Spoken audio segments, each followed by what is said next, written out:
ফলাফল রেডি হয়ে গেলে ডিক্লেয়ার করে দিবে। আর এখন তো হলো কি, ফলাফল তো এখন সুবিধা, যেহেতু আপনার প্রত্যেকটা সেন্টারে এজেন্ট থাকবে, যার যার এজেন্ট, কোন এজেন্ট কত ভোট পাইলো, কার ক্যান্ডিডেট, সে তো সাথে সাথে মোবাইলে জানাই দিব। মানে সরকারিভাবে ফলাফল ঘোষণার আগেই কিন্তু এই মোবাইলের মাধ্যমে ফলাফল আজকাল কিন্তু পেয়ে যায়।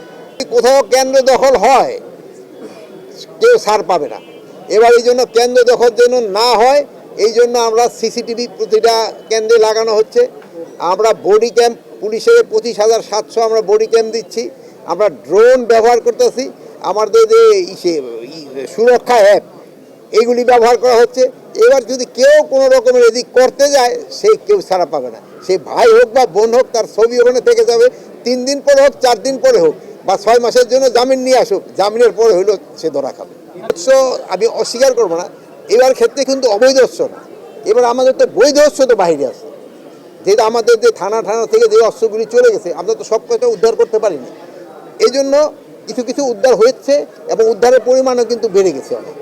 এবং এইগুলি আপনাদের সহযোগিতা, আমি বলবো ইলেকশন খুব পিসফুল হয়ে যাবে।